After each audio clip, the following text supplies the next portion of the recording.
So I'm just going to get into it. Also, I apologize for any spelling and grammar errors in advance. I'm writing this on my phone and I don't have the greatest eyesight. Anyway, I, 33, female, have been going through one of the worst phases of my life. This past week has been an absolute nightmare, and I feel like I'm losing myself and my sanity, and I don't know what to do.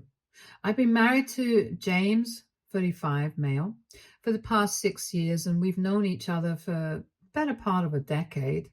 He meant the world to me, and I loved him with all my heart.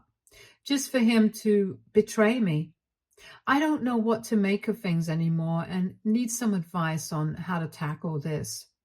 I met James on a dating app. This was nearly 9 years ago when I was in college, and it was one of my friends who actually swiped right on him. Back then, I had just come out of a long relationship that ended on a bad note and wasn't exactly looking for another relationship. So when James messaged me for the first time, I didn't think it would amount to anything serious and replied to him because he was cute and seemed sweet. Before I knew it, he asked me out on a date, and I ended up really enjoying his company. He was funny and very charming. We ended up going on more dates, but things were very casual. Like I said, I was still healing from my past relationship. James knew about how I felt and didn't pressure me into anything. He became more of my friend, and I used to trauma dump on him all the time. He was very patient with me and helped me through a bunch of things that I was dealing with, especially with my family, which I'll get to later. We began meeting almost daily, and even though I promised myself that I was going to be single for a while and not jump into another relationship, I found myself falling for him hard. It was unexpected, even for me, but his charm and patience won me over, and within a few months I knew I liked him more than friends. I knew that he liked me too, but he also knew that I wasn't interested in a relationship, so he never asked me out. About a year into our friendship, we were definitely falling for each other. He made me so happy and loved, and I finally felt secure enough to ask him out, and we got together officially, much to my parents' annoyance. So, coming to my family, my dad at the time was a businessman and owned shares in many companies, including managing the family business, which he had inherited from my grandparents. We were pretty wealthy, and I must admit I grew up in a very comfortable way. It wasn't like my parents spoiled me or anything. However, there was never a point in my childhood where I was deprived of anything that I needed. My dad wanted me to marry an educated, rich man who could handle the family business. James had lost both his parents and didn't have anyone except his younger brother and his grandma. He didn't have a college education and was at the time working as a waiter, barely making any money. I didn't mind any of that because I loved James. He was my best friend and treated me better than any man had before. Saying that my father wasn't happy with my relationship would be an understatement. I knew that he wasn't going to approve of James because he had a very specific mindset about what he wanted in a son-in-law, and James didn't fit into any of it. When our relationship started getting serious, my dad started openly berating him, saying that he wasn't good enough for me because he was poor and didn't have a job while I was working and had a well-paying job. He said that James wasn't going to be able to keep up with my lifestyle and that I was going to regret it later. But we stayed together despite his warnings. When James and I got engaged, my father was furious. He said he couldn't stop me from getting married because I was too stubborn, but he practically pleaded with me to make James sign a prenup. I must admit this wasn't even on my mind, but my father said that many people would do anything for money, and a prenup was a safety net. I honestly found it insulting that he thought that what James and I had wasn't true and that he was only in on it for the money. This resulted in a huge argument with my dad. It went to the extent where he threatened to cut me out of the will if I didn't get a prenup. I spoke with James and told him that it didn't matter what my dad said. We loved each other, and I knew that it was true. James said that he too felt insulted that my dad would even bring this up. When I told him my dad was planning to cut me out of the will and out of his life, he told me that he didn't mind signing a prenup if it meant that my parents and I could be together. At the time, I thought that he was being so selfless. I agreed to get a prenup, and it was James who showed me a few ways to get it done. In brief, you can get a prenup which will ensure your assets are protected in case of a divorce, but there are also specific prenuptial agreements that allow you to protect and separate your assets for a specific period before merging them. After the time has elapsed, the prenup is dissolved. This time could range from 8 or 15 years or even longer after marriage. This ensures that your partner is in it for the right reasons. We decided to get a prenup for 8 years, after which it would get dissolved and we would share assets. This seemed to put all of us at peace, as it was a solution to everything. We got married after nearly 4 years of dating. My dad wasn't very pleased, but he finally had to accept it. James moved into my apartment, and for almost a year, I paid for the rent and all the amenities as well as all the bills. I didn't mind doing that because I knew James couldn't afford it, and I didn't want to embarrass him by asking for money, especially when I was earning pretty well and could afford to manage things by myself. James continued to be just as amazing as before, always patient and understanding. He still worked at the restaurant, and I was the one who ended up paying for all our dates, which I also didn't mind. I loved giving him things because I knew that he had had a tough life and didn't have much growing up. After about 2 years of our marriage, I thought that he would get a hold of himself and try getting a better job, or at least do a few online courses to get some more skills. He, on the other hand, seemed to have lost interest in bettering himself. At one point, he quit his job and the restaurant. I didn't want to put any pressure on him, but at the same time, it was getting difficult for me to manage things by myself. It wasn't like he helped out with any of the housework. He'd lounge around all day or stay out and not even cook me a meal.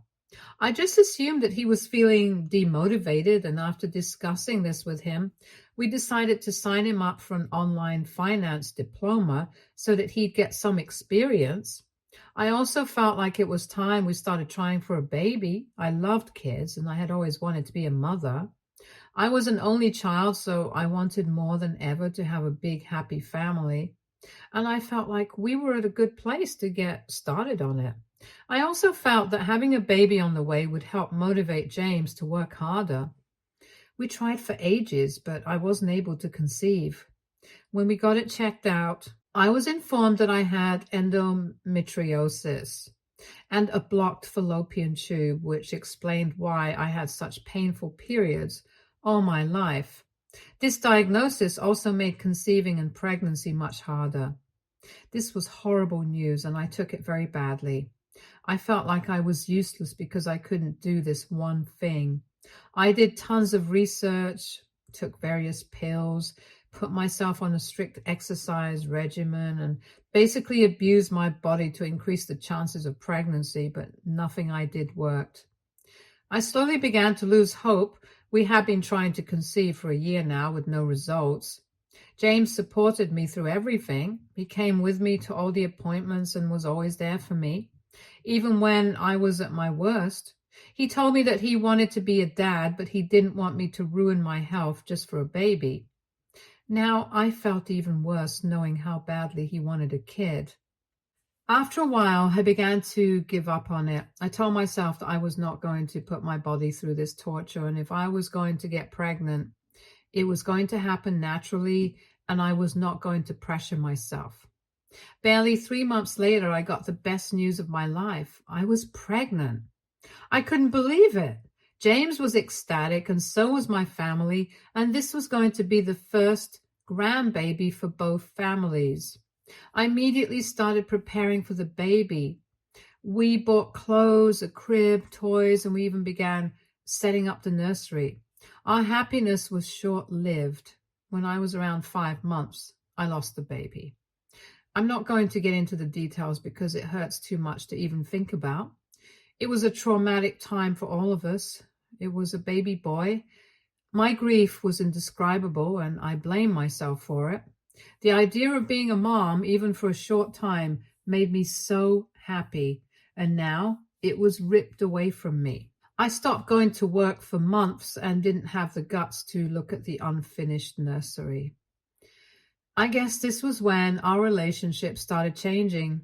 I became cold and distant from James.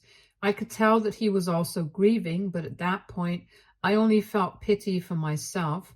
He tried helping me out as much as I could, but I snapped back at him and acted like an idiot when he was just trying to be supportive. It took me months to get over this and reconcile with James, but ever since we lost the baby, I could tell that things had changed. For the next year, we tried to get pregnant, but to no avail, and I almost gave up on the idea of being a mother. This was when James suggested adoption. I had given adoption a lot of thought, millions of kids needing loving parents and a home, and we could provide that to them. We had more than enough, and we wanted nothing more than to be parents. We started our adoption journey, and it was a long road. After months, we got matched with a birth mom who was expecting twins. We got in touch with her and she liked us immediately. I couldn't help but get optimistic. We were having twins. Yet again, our happiness was short-lived. Once again, we began prepping. This time, even the nursery was ready. We were then told after the babies were born that the birth mom had changed her mind and was planning to keep the babies. This shattered me. I could not take another heartbreak. It took me even longer to get over this, and I felt lost for a very long time. It was as if nothing we did was working, and I began to hate myself for it. I could see a behavior shift in James, too. He was now working at an MNC, and these diplomas had paid off. He wasn't earning as much as me, but now he was contributing to the house. Our relationship had seen better days. All of these blows with the miscarriage and the adoption took a huge emotional toll on both of us, and we were starting to drift away. It wasn't anything crazy, but I felt like I was closing myself up from him. And instead of talking things through, we just went on with it and let the gap widen. About a year and a half ago, things started getting better for me. I worked harder than ever and managed to get a promotion. James and I went out to celebrate, and we were just chatting about how everything would be perfect if we had a baby. That's when James brought up the idea of surrogacy. I had considered this option while we were trying, but now that I had been through so much loss, the thought of trying again for a baby was just way too taxing. Surrogacy did sound promising, but I didn't want to get my hopes up just for them to be crushed again. James seemed excited, and I didn't want to break his heart. Even though I knew that this might not work, I decided to give this one last chance. Over the next few weeks, we did a bunch of research and decided to go ahead with it. I made it very clear from the beginning that my main priority was my mental health, and I couldn't take another disappointment. So James agreed to manage the whole thing. He said that he'd do all the paperwork, interview potential surrogates, everything, so that I didn't get too invested. I was more grateful than ever for him to step up like this. I got in touch with our doctor, and they began prepping me for an egg retrieval. They pumped me up with hormones, and that affected my mood terribly. After my eggs were retrieved, they were fertilized with James's sperm using IVF, and after a lot of prayers, we found out that we had one viable embryo, our rainbow baby. Despite this, I tried not to get my hopes up. We also managed to find a suitable surrogate. Her name was Emily. She was 24 and was willing to carry our baby. I didn't get involved when it came to choosing a surrogate. James told me that he would handle everything because I was too emotionally exhausted. I liked Emily from the minute I saw her. James showed me all her paperwork. She didn't smoke or drink. Her medical exam was good and the doctor approved her. She told me that she was doing this because her mom was ill and she needed the extra money for her treatment. She was working overtime and staying at a hostel to pay the bills, while her sister looked after her mom. Her story touched my heart, and I vowed to help out as much as possible since she was giving me the greatest gift. We moved on to the embryo transfer, and after, we'd usually expect a positive pregnancy test after 15 days, but we weren't getting it. My heart dropped and I prayed more than ever. The doctor told us to wait a few more weeks before confirming everything. To everyone's relief, 2 weeks later, Emily did a blood test which confirmed pregnancy. A month later, we did the ultrasound and I saw my baby for the first time. The technician said that the baby looked smaller for its gestational age, but apart from that, everything was fine. I was so relieved that I cried. We paid Emily the first installment, which she sent back to her mom. She told me her mother would never use the money if she knew that it was obtained through surrogacy, and that's why she was staying at a hostel. I felt terrible for her. I spoke with James and asked if it would be possible to have Emily stay with us for the duration of her pregnancy, and he was completely against it. He said that it was better if we didn't get too involved and attached, but after a lot of persuasion, he finally agreed. That way, we could ensure that she ate healthy and didn't have to worry about rent. Plus, we'd always be close by in case of an emergency. Emily began staying with us and she became a friend to me. I was so grateful for what she was doing for me that I tried to show my appreciation to her in any way I could. I even gave her money every month for her mom's treatment in addition to her normal fee. I went to all the doctor's appointments and made sure that she was eating healthy and staying fit. I started noticing that James and Emily usually behaved very awkwardly around each other. They barely interacted with each other. I'd sometimes catch them having a conversation quietly, but stopped as soon as I entered the room. James stopped being affectionate to me when she was around as well. When I asked him about it, he just said that it felt weird that she was carrying his baby. I understood what he meant because it was a bit awkward for me too, so I let it slide. Before I knew it, 9 months had flown by. The baby was still small for their age, but was otherwise fine. Finally, our rainbow baby, Jaden, a little boy, was born after nearly 43 weeks of gestation. He was perfect in every way. The first time I got to hold him, I finally felt like everything was worth it just to have him in my arms. I was forever indebted to Emily. We took him back home and we started settling into parenthood. It was everything I dreamed of. I didn't even mind the sleepless nights. James was working overtime while I looked after the baby. He had gotten a promotion and was very busy on most days. He'd sometimes even get work calls in the middle of the night and come home super late. I began getting annoyed because he was barely spending time with the baby and I wanted them to bond, but he kept making excuses. Around 4 months later, I had to go to work to handle an important client. I hated leaving Jaden, but they had specially requested to meet me just for a few hours. I requested James to be with our son that day because I didn't want him to be with a stranger, and he agreed. I finished up with work faster than usual and rushed home to be with Jaden. To my shock, I saw that Jaden was crying in his crib and James was nowhere to be seen. I rushed to our bedroom only to find it locked. I could hear voices coming from inside and banged the door. After what seemed like ages, James opened the door looking flushed, and when I searched the room, I found Emily hiding under my bed. It finally clicked. They were having an affair. Even though I refused to believe what I was seeing, I knew it was true. James tried to explain that it was a mistake and that this had never happened before, while all Emily could do was stand there embarrassed. I trusted them the most. I had opened my heart and my house to Emily and treated her like my sister. I had given James everything he wanted, only to be betrayed like this. They had no regard for me, but had also ignored Jaden when he was wailing downstairs.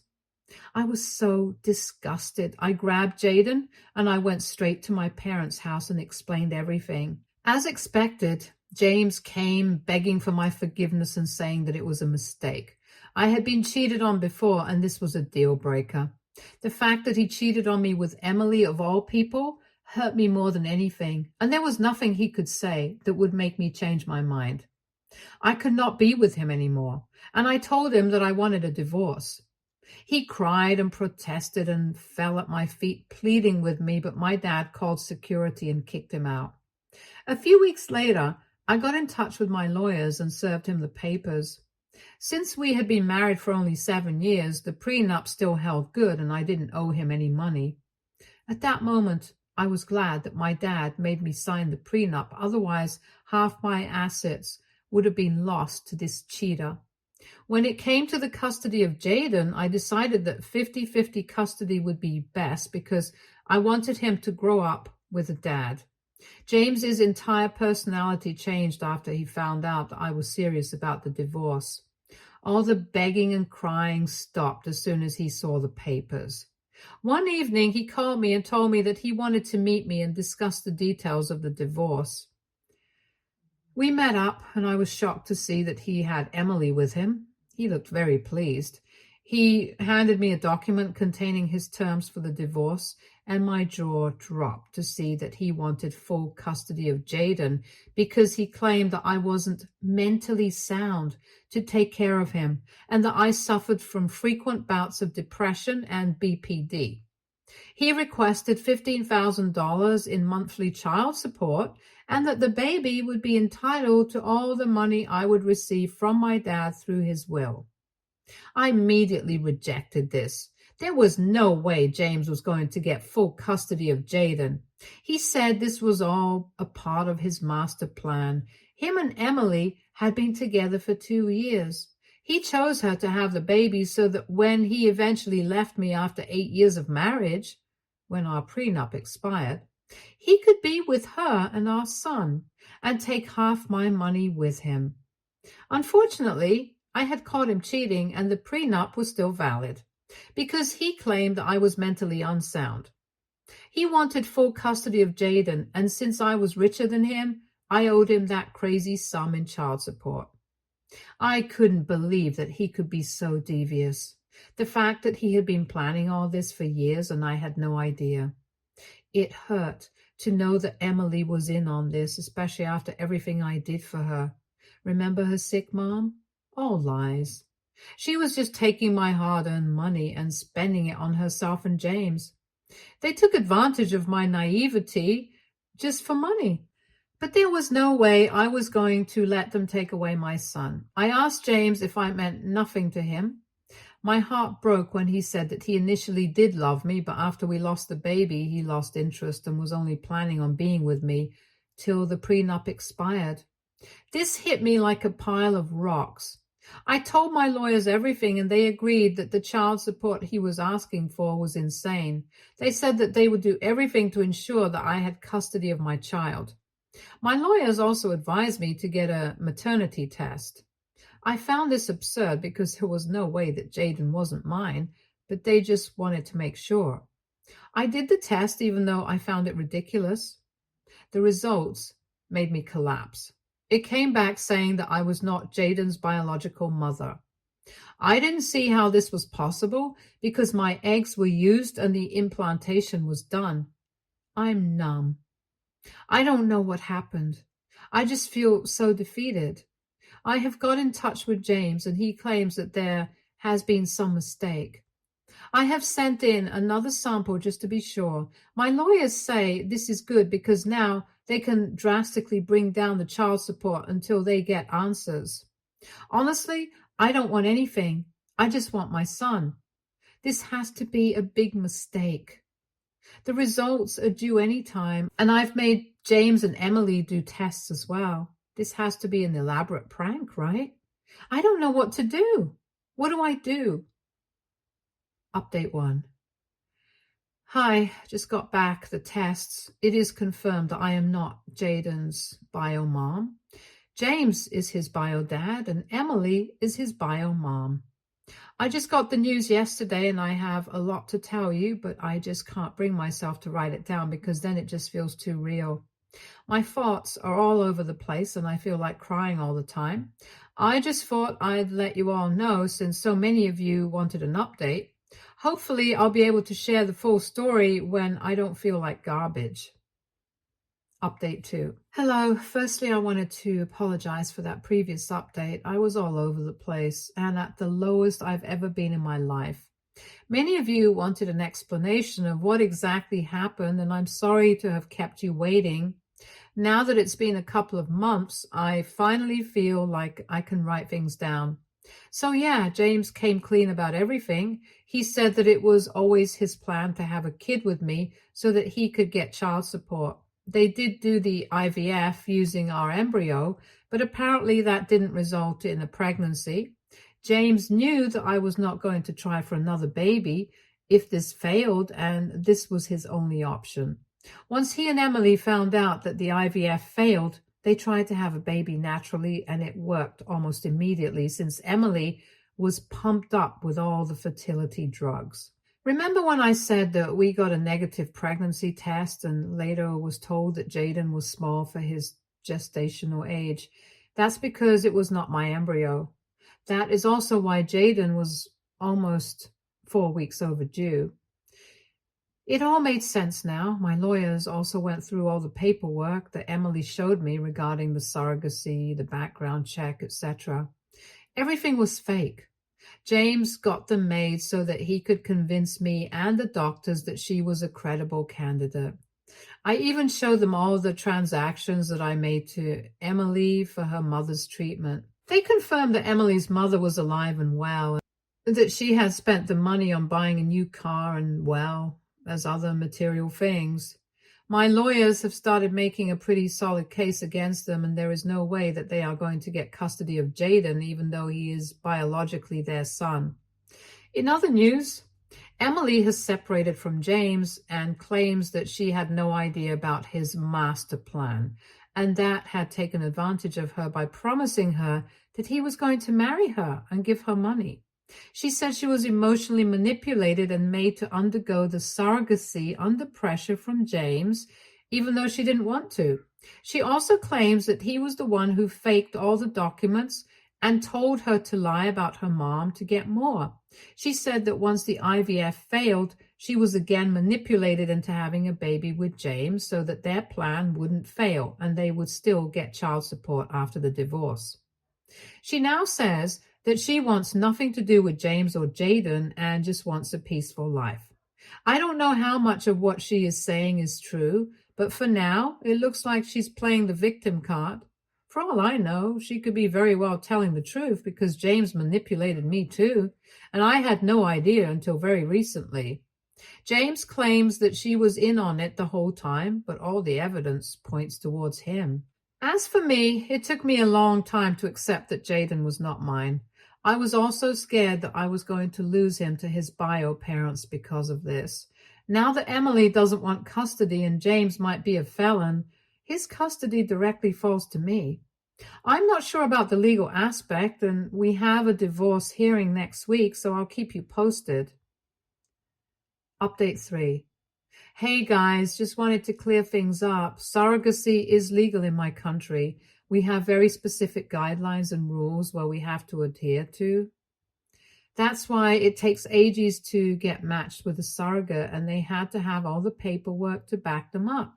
So no, surrogacy itself is not illegal here, but forcing a woman to be a surrogate against their wishes, as well as faking all of these documents, is a crime. Emily also claims that he forced her to have the baby even though she didn't want to. Considering all of this, the court sentenced James to 8 years in prison for his crimes.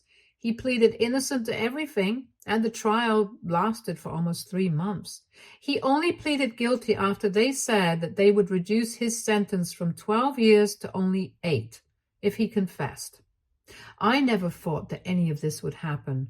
Never in my wildest dreams. I didn't know that I was married to such a vile, disgusting human, and I feel like he needs to serve more time.